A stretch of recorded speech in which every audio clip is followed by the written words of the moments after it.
सोनगीर सरकारी जमिनीवर अतिक्रमण प्रकरण, महिला सरपंच अपात्र, भावकीतील वाद उफाळला। धुळे जिल्ह्यातून एक धक्कादायक बातमी समोर येत आहे। सोनगीर ग्रामपंचायतीच्या सरपंच रंजना मोरे यांना जिल्हाधिकारी कार्यालयाकडून सरपंच पदासह ग्रामपंचायत सदस्यपदासाठी अपात्र ठरवण्यात आले आहे।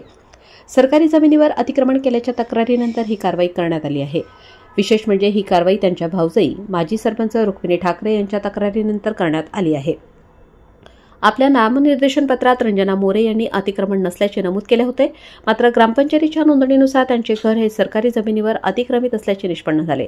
ऑक्टोबर 2023 मध्ये झालेल्या पोटनिवडणुकीत त्या विजयी झाल्या होत्या आणि जानेवारी 2024 मध्ये त्यांची सरपंच म्हणून नियुक्ती झाली होती, मात्र अवघ्या काही महिन्यातच त्या पदावरून अपात्र ठरल्या आहेत। गटविकास अधिकाऱ्यांच्या अहवालानंतर जिल्हाधिकाऱ्यांनी ही कारवाई केली। धुळे जिल्ह्यात एकाच पंचवार्षिक काळात 2 सरपंच अपात्र ठरण्याची ही पहिलीच घटना आहे। भावकीतील वैरातून तक्रार झाली आणि त्यामुळे संपूर्ण प्रकरण उजेडात आले। प्रखर न्यूजसाठी महेंद्र जैन, धुळे।